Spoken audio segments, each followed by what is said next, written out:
Ladies and gentlemen, welcome to the Integrity Report Uncensored, where truth rises above propaganda. I'm your host, Dave Johnson. Tonight, we're diving into a controversial yet increasingly relevant topic: the United Cape States, a movement advocating for self-determination and independence from the Republic of South Africa.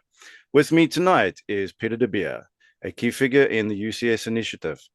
Let's unpack the law, the movement, and what it could mean for the future of the Cape.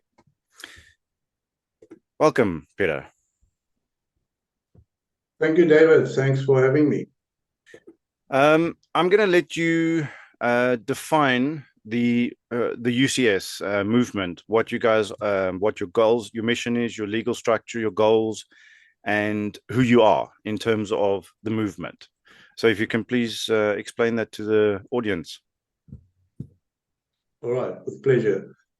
Yeah, the UCS, United Cape States, actually, let me step back a bit. The United Liberty Alliance, ULA, under the leadership of Hein Marx, they, with his team, they completed the legal process for self-determination, because the law provides for self-determination as such.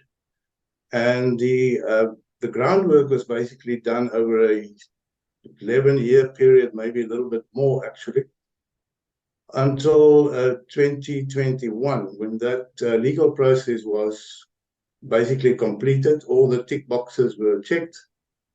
And I don't know if we're going to dive into that, but what happened then is it was realized in 2021 at that point. I think there was a meeting. There was a meeting in Mossel Bay, and the discussion was basically around that we've reached the point where you realize you need a facilitating organization, sort of a neutral entity, to take this forward. Instead of the ULA just carrying on. They've done the basic groundwork in terms of the legal prerequisites and all what needed to be done to make sure that the process is basically watertight in terms of international law. And at the meeting, it was decided that this organization of the United Cape States was to be that facilitating organization, or umbrella organization, if you like, with the task of basically combining all the movements and groups that are similarly seeking self-determination for their people, for their cultural groups, and so on. And that is what made the United Cape States come about. And in 2022, February, the actual legal documentation was handed over to the current interim President, Dr. Sean Stewart of the United Cape States. It was handed over by Hein Marx at that time. All right, so that brought us to the establishment of the United Cape States. And as I said, one of the main tasks is to gather more movements and more support for this external secession, external self-determination, if you wish. And maybe we'll dig into that external process versus an internal process later, I don't know. And that is what has been happening since. A lot of the organizations were contacted, and discussions were made, and they came on board. As anybody can have a look on the website, you'll see that there are organizations already listed that is in support of what we are doing. So so basically that was the establishment of the United Cape States, but also I would say the legal part of the United Cape States as such is what we call the Transitional Authority, which actually takes charge and run with this process to complete it at the end of the day. I don't know if that is basically what you Okay, That makes so sense. basically, then what you're saying basically is that the United Cape States is your transitional authority. You've taken over from the ULA, and you are now the transitional authority to move towards the new governmental structure. Correct. Yes, that's Okay. correct.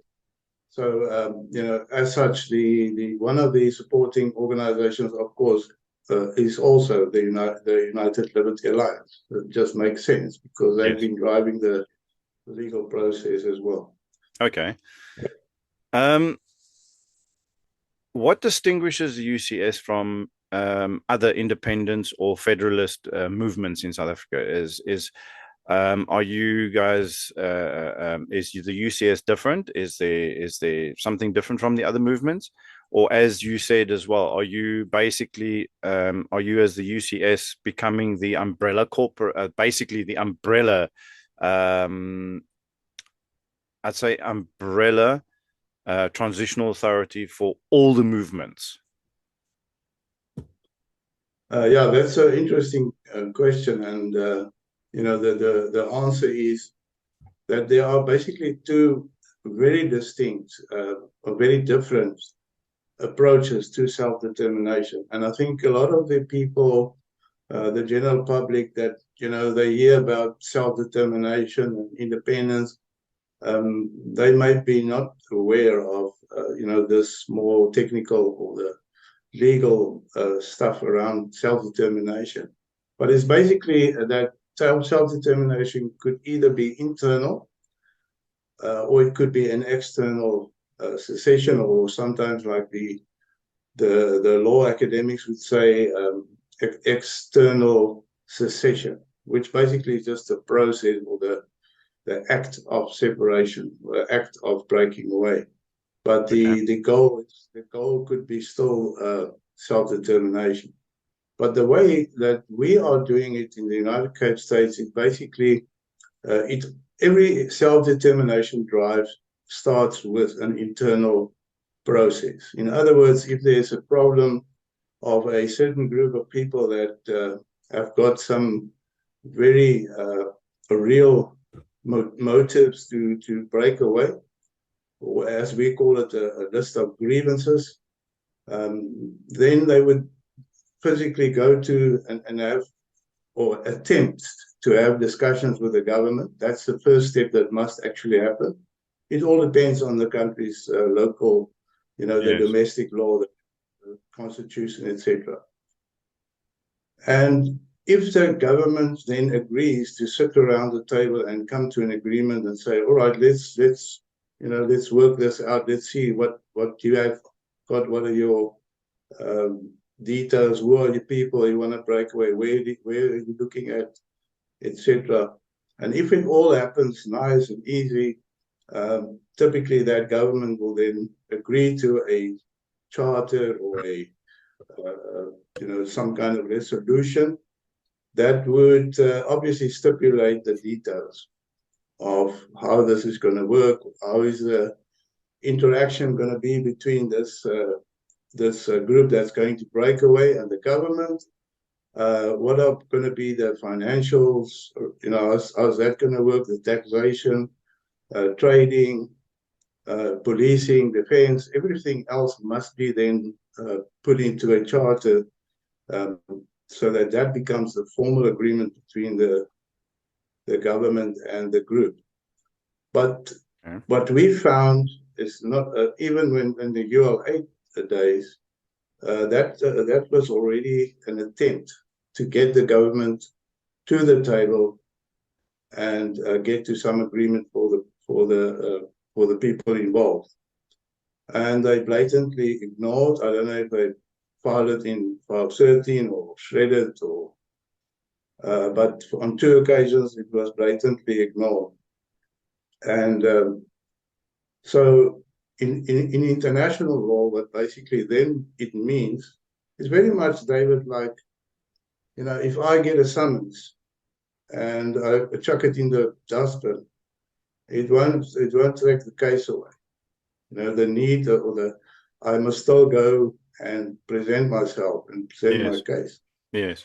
And it's very much similar to this. So in the case where you have proof that the government does not want to get around the table, then nothing stops the self-determination process, and it goes forward, and it takes on the shape of external self-determination, or like one of the professors term it, unilateral secession or unilateral self-determination. Okay. And that is actually, so that's where we actually are. Yeah, So it I was means, actually going to ask about that in terms of your local law, your constitutional and international laws, but you've explained a few of those things because things like, for example, Section 235 in the Constitution actually talks to the right of self-determination of any community sharing common cultural and language and heritage, and within a territorial entity of South Africa. I mean, a couple of other examples. There's the Montevideo Convention of 1933, criteria of statehood, permanent population, defined territory, government, capacity to enter into relations with other states, that sort of thing. Then there's the UN Charter, Article 1 and 55, support self-determination of peoples. Now, I would assume the UN Charter, Article 1 and 55, which supports the self-determination of various peoples, this would be the international law you're referring to. yes, that is the, I would call it the, let me just explain it this way. When we talk about international law, I think it's important for many people to understand that it's not only the written law, the statutory law, like Article 1 of the Twin Covenants, the ICCPR and the ICESCR, and the articles you just mentioned of the UN Charter 1 and 55, the Banjul Charter, the African Charter, all of those, those are the written laws around what are the rights of people. But if you look at when we talk about international law, we also include the precedents that because a lot of international law is very much it's like case law, and there are precedents that happen throughout when countries break away, and some of those examples and the conditions and everything is applied, or there's a decision made in some cases it lands up in the ICJ, where they, after the fact, after the independence of that country, they make a decision. Is it legal? Is it not legal? What happened? What was not according to international law? And some of those examples we also include in what we are looking at for South Africa, in our case. So, yes, you rightly mentioned all the charters and in South African context, 235 for us as the UCS, yes, it's there. It does not prohibit secession, and that is the important fact that we get out of that. That is basically where I won't say the interest ends, but that's the relevance for what we are doing. Yes. Because as long as you can determine that in your domestic law, your constitution, it does not prohibit, then you can move forward, and that's what we actually got from 235. What is more pertinent and very important for secession is Article 231 and 233 of the Constitution.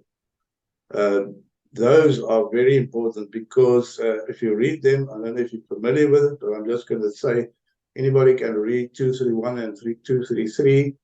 It actually binds the government to international law. And while I'm mentioning that, the law on self-determination is a jus cogens rule, meaning it's a compelling law. So it may not be ignored or rejected by any government. It supersedes constitutional law. Okay, I was So actually about to ask your legal, for example, what legal milestones has the UCS already achieved on the road to statehood or recognition as being the transitional authority for the United Cape States?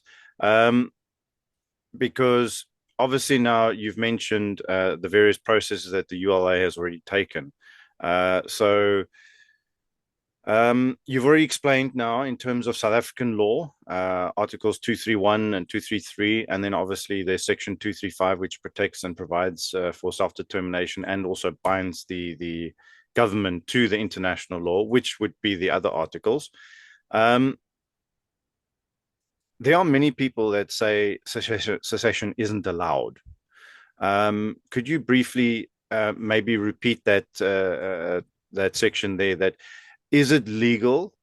What allows it? What is there anything actually preventing secession in terms of legalities? Is there anything legal that prevents secession from actually happening? nothing prevents the right of the people to self-determination, but the way that you or the process that you follow is rather important. That you make sure that I'm going to name this preparation that was done in the international law, which came from what I mentioned, not only the statutory law, but also the precedents, because we had to look at every case in the history of independence that happened over the couple of years. And to take out of that, what were the findings of the court, or maybe there was an in-depth article relating to that case. And what we took from there, and now when I say when, it includes the ULA, is to make sure that, first of all, if international law refers to make reference to a people or a group of people, it is actually very specific or distinct. They're talking about a distinct group of people. And that you can also find in the UN documentation, where they mention that there must be a common characteristic. And the main ones that they do list is ethnicity, culture, language, religion. There are other few, but it's more, adding to the sort of a package. So Okay. it's one of, it requires that at least one of these characteristics should be common within that group of people that is breaking away, that is now seceding, having their self-determination. And to justify that statement, you can look at cases of South Sudan, which is the most recent. Those were two distinct, different groups breaking away. So usually throughout, even countries like Kosovo, Bangladesh, and you can look at these cases and you find a common thread through all of them. And it was mainly two groups. It's either a Muslim, Christian, or Serbian and Albanian, or a tribe or a culture or religion or even language differences made, cause the breakup. Yes, there were sometimes additional problems because the majority group in some cases would oppress the others, and economically try and influence that part of the country because of the differences in their cultures, or that causes actual social problems and economic problems. So yes, it's always the two groups, mainly two groups, major groups that actually separate and say, right, we want our independence, we are totally different, we have a different language, we are from another religion, etc. So Okay. sorry about. a long rant here, but that's basically. No, that's fine. Basically, I was also going to say, I mean, because so in essence, secession, when people say secession isn't allowed in South Africa, that's absolute nonsense. The law does not prohibit it. It doesn't prevent self-determination or secession in any way, shape, or form. Okay. Has the UCS received any form of international recognition or communicated with foreign governments or in any way the UN as well? At the time of the ULA, there was a contact with the United Nations, and documentation was sent to them, and they acknowledged the receipt of the request for the people of what we call the Cape Land to break away. So that was where that ended. But the situation we're in, we're not a country yet. We're a movement seeking independence, seeking self-determination, and obviously independence. And so a country to commit to such a movement is not an easy decision, and it's basically impossible to have firm relationships.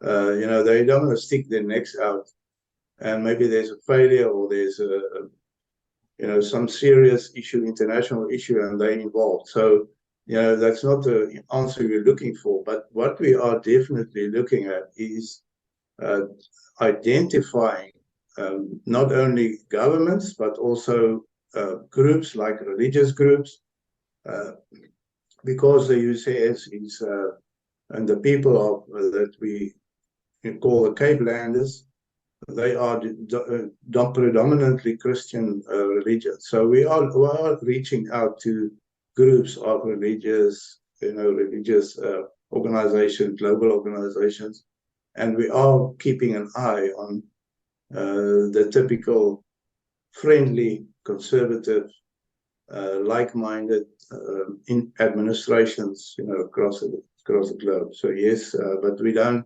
There's no firm. There cannot be, as I explained, cannot be firm relationship at this point. Okay. One thing that I do notice that a lot of people have mentioned the specific. They've used the violent rebellion terminology before a few times in some of the. What does international law say about regions wanting independence without having to go through the whole violent rebellion and the basically a civil war in essence, if you can call it that? As many people would obviously want to try and avoid that type of situation due to what it could mean for millions of people. Yeah, it's. I mean, that is the last thing that the United Cape States wants. We want a peaceful extraction. That's what we're aiming for, and that's what we propagate as well. And it is illegal in the first place to have a military or a police, to form a military or police. When you're still in the process. But on the other hand, international law also not directly stated as such, but you have to have, once you break away, you have to have the capacity or the ability to defend your country and defend the status that you just announced. I'm independent. You actually have to prove it. So we know how you do that. You have to be able to have these forces. So you're stuck in a sort of a, I don't know if conundrum is the right word, but you're not allowed to have, but you must have at the day that you announce your. So you have to. It's inevitable. You have to prepare, but it doesn't mean you form any army. So your question is, yes, international law is not for violent breakaway. They actually, I mean, nothing in international law justifies it. But we know that many independence happened like that, with years and decades of civil war. South Sudan was one of them. Yeah. And eventually resulted in many lives lost. And still, after South Sudan, we know it's still carrying on. So they haven't really been very successful. So yeah, international law is not, what we actually busy with, apart from being an external self-determination and external secession, it's also termed remedial secession. Now, why remedial? Is when there are proof, uh, when there's concrete proof of the atrocities against the group of people, the exclusion from meaningful economic participation, like BBEE and all the race-based laws that we know about. That is actually what this process is. If it is termed in international law, they will refer to it as remedial secession. Well, that's also a good sign in that sense, because I actually got off a conversation, when was it, Thursday? I had with a gentleman by the name of Stephen. I had a long discussion with him about a lot of people have this misconception, and especially mainstream media, they have a tendency to take, for example, when we speak about genocide, they look at the word genocide and then they look at only the last two stages, which is extermination and denial. That's all they look at. When they see the word genocide, they look at the last two.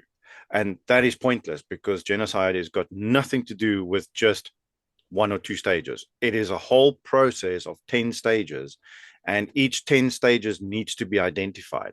And we did this in the video where we actually identified the various stages, the various laws. So these would basically be something that now allows for the remedial secession because of these. Exactly. So yeah, I'm on the right path there then. Okay. Absolutely. And but the point you just raised, my question was always, at what level of this genocide map, if you want to call it that, at what stage do you need to intervene? Are you going? Does it mean then that the international community will intervene when it's too late, like happened in many other countries?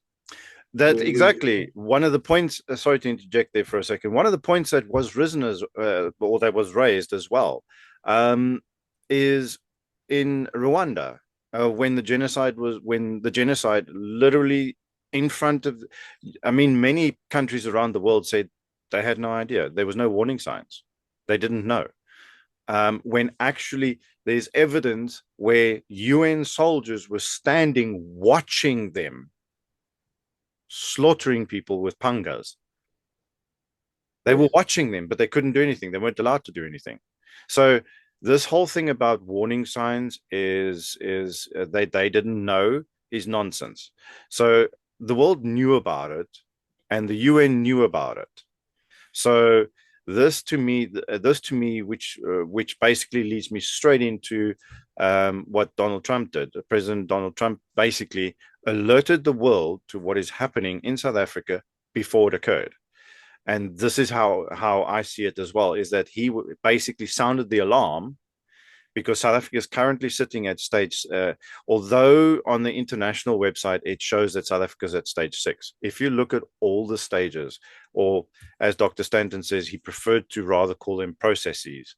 But if you look at the actual stages, we've identified 7 stages already that are all together at the same time occurring in South Africa, as well as potentially an 8th stage.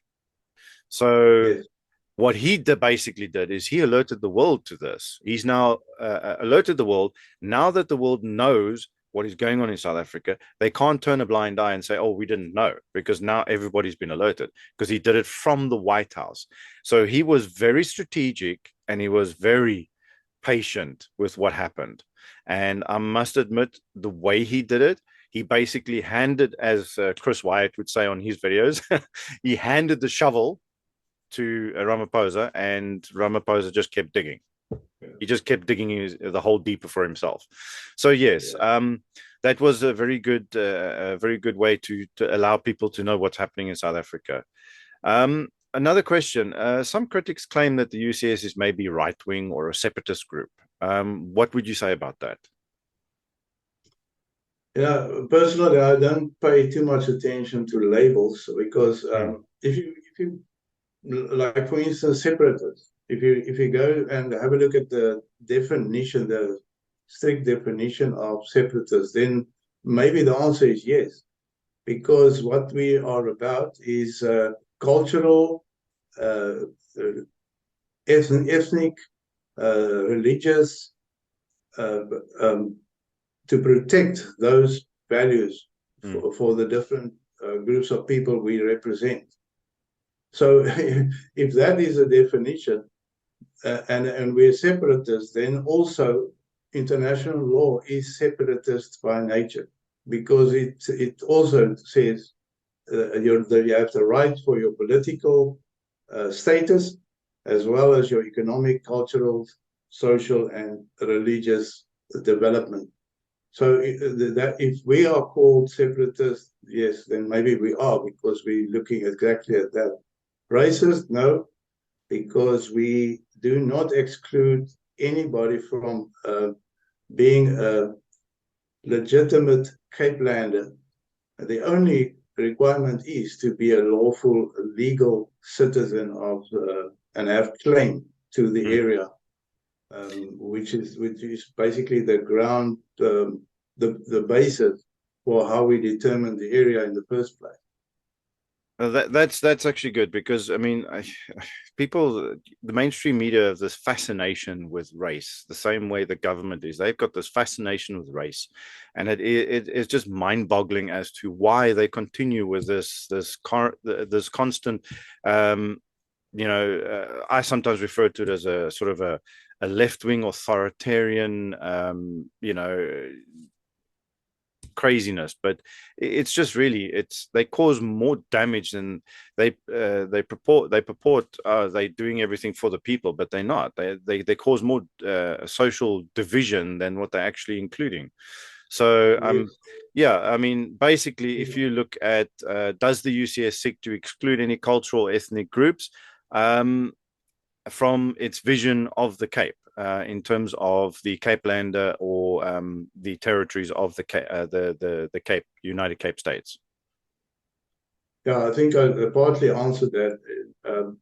The emphasis for citizenship of the United Cape States rests heavily on the legal right to claim citizenship.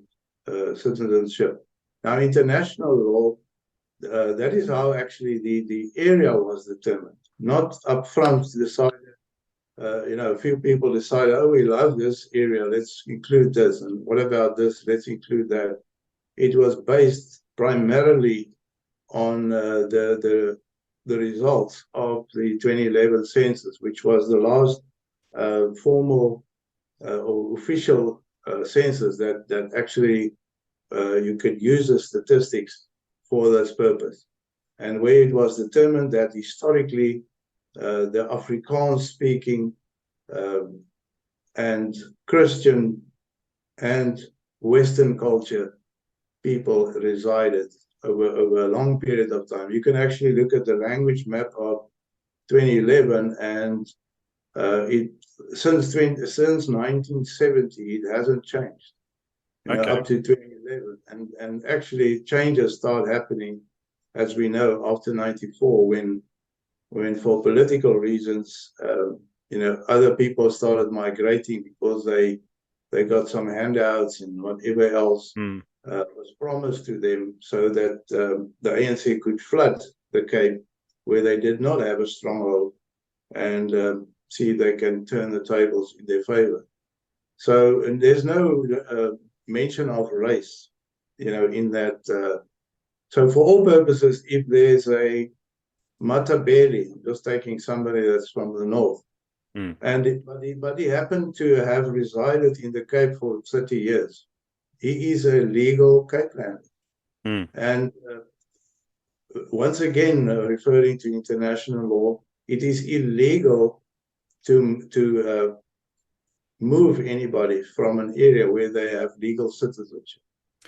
Okay. So, yeah, So that's basically, the then, okay, let's take myself as an example. I was born in the Western Cape, lived there for 33 years. Then I moved over to KZN, and I've been there now for uh, 50, since 2010, so 15 years. I've been there 15 years now.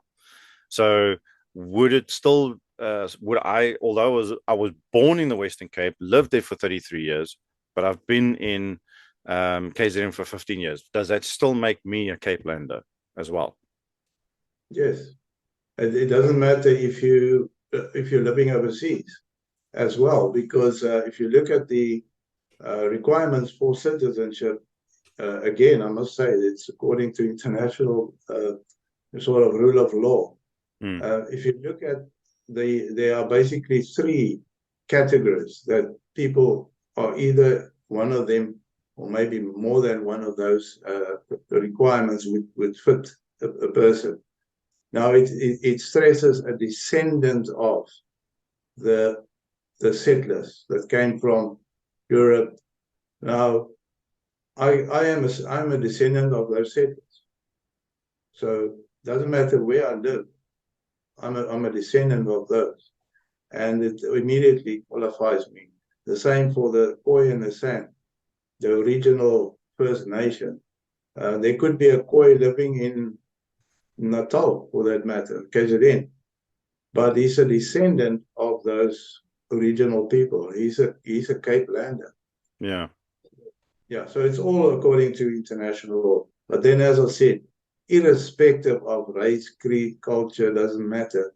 If a person has been living there as a legal citizen before the 10th of March 1994, when the ANC took over, then they are definitely a Cape Lander. Okay. Um, just another thing. What would the UCS do differently? I mean, we know how the ANC is governing South Africa at the moment, and they're doing an absolutely terrible job. Um, what would the UCS do differently than the South African government in terms of governance, economy, law, that sort of thing? Or are you still in the process of putting that all together? I think the basics is very clear.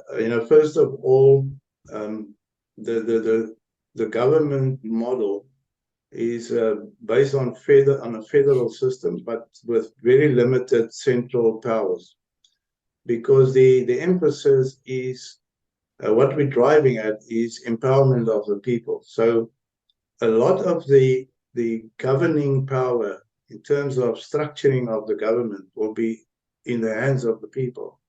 So the idea is direct democracy, direct election, and I must stress election and not selection. There's a difference. Mm. Currently we're so used that within the political system, you are presented with 3, 4, 5 candidates, and you vote, and whichever one you vote for, that will be, the leader for that specific area or Okay, if I, position. if I can interject there for a second. Okay, so what you mean basically is similar to a federalized system, not necessarily the same, but similar in certain aspects. And you're referring to more a person will be elected and not a party. Correct. Yeah. So all practical matters, there won't be a political party, because the function of a political party or the justification for a political party would not be there. Yeah. The idea is that people elect their representative from the candidates from the community that actually stand up and say, I want to be Mm. make myself available for financial position in the municipality or the district, or for a governor, it doesn't matter. So from those candidates, then the best person, and it basically comes down to meritocracy rather than the political bureaucracy that we got so used to. Now I know that sounds like, it shocks some people. They can't think that you can operate without political parties or without party politics. And the question is often raised that people ask me, but politics will always return because there would be an organizer, somebody that says, but hang on, let's drive a certain issue among the people. But then my question again is, when the people are actually the ones making the decisions, why would they contract somebody in to decide for them about an issue? Let's say it's something about education, or doesn't matter, maybe judicial law. They are still the ones to actually get to the bottom of that. So they don't really need a I don't know, you don't know the future, what happens, but for all purposes, the need or the justification of a political party is not going to be there. So it would be interesting, but it would be long after my time. So Okay. Let's dive into how we can maybe get the public involved. Let's say, what can the ordinary resident of the Cape do right now to support the UCS? Do you have websites, representatives they can connect with, that sort of thing? David, I don't know if you're pressed for time. I just wanted to touch on something that, sorry to divert you a little Not bit. a problem. While I was talking about, the differences and the process of the UCS, there's something that's very important for people to note.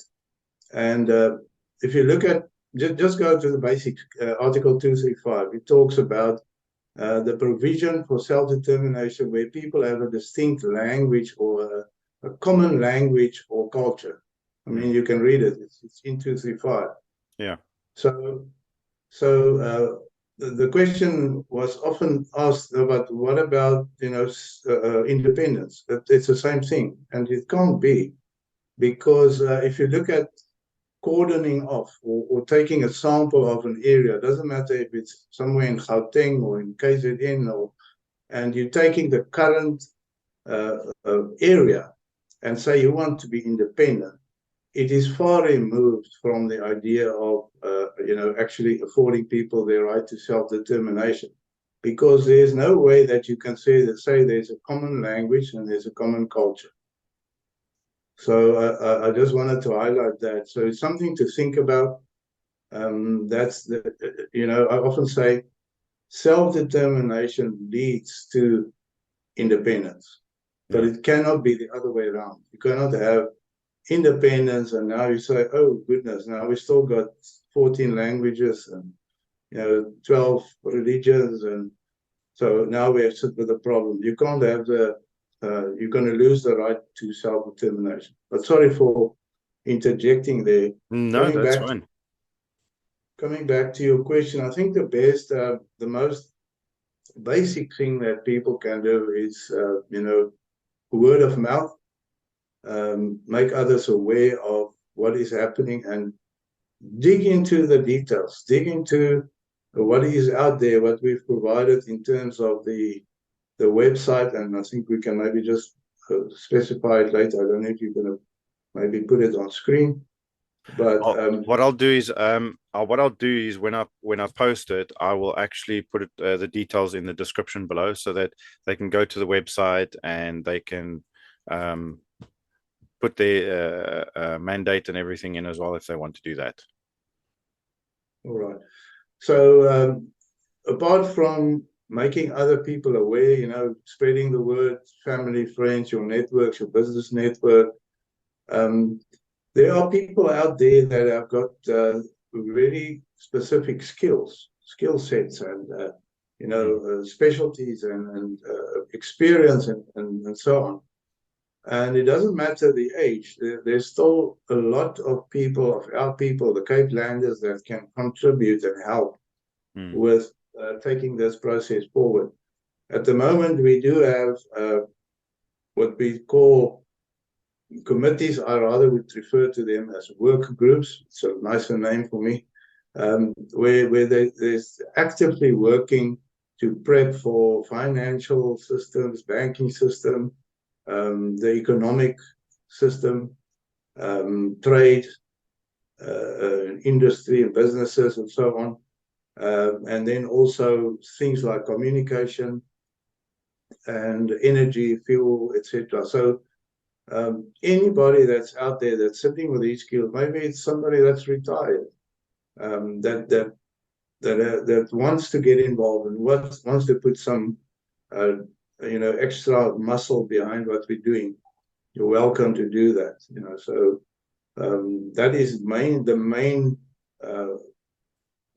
thing that we're actually lacking at this stage is the footprint, if I can call it that, of the UCS. Very limited because of the nature of this process being apolitical.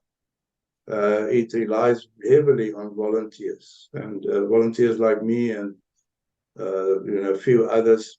And some of these individuals still have their professional careers, so you won't often see them. You won't see them prominent because they can't risk their profession or their businesses by going into what is deemed a political environment. So it's understandable that a lot of the help that we have, comes from all of the help comes from volunteers. So anybody that can add in, welcome. That would be understandable. I mean, obviously, especially with all the all the tension building up in South Africa at the present moment, with everything going on there right now, and the tariffs incoming, and the tension of businesses.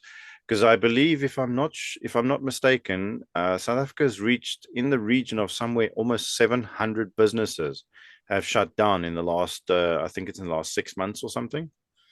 Yes. So yeah, that is a lot of issues coming into play, and with the tariffs coming into play, and the fact that South Africa is part of BRICS, it is not only going to be 30%; it's a very strong potential 40% that's going to be added to that. So, and unfortunately, with that occurring, the agricultural and AGOA and the car industry and everything, you're looking at probably almost 300,000 jobs that's tied to all that. So that's very understandable with people, not wanting to expose themselves too much publicly. So, but yes, in terms of local branches, representatives, and connecting with them, what I can do is I will put is it unitedcapestates.org.za? No, just .org. .org. Okay. Then what I'll do is I'll put the website there with the details and everything. Then if they can just read up on the information. They can have a look there, and then they can pledge their support officially on there if they wish to do so. And then they can email the UCS and get more information if they want. Obviously, how can people reach out to the UCS and follow the move? I would assume there's obviously is there some way they can get in touch with somebody that they can get onto UCS WhatsApp groups or UCS Telegram groups? Is there somebody they can specifically get in touch with, a specific group link that they can use? Yes, we've got a link. LinkedIn, what do you call it? Where they group all the links. Okay. If you can send that to me, then what I'll do is I'll add that to the description as well, so that everybody can just click on that and join the group if necessary. Yeah, Linktree. Linktree.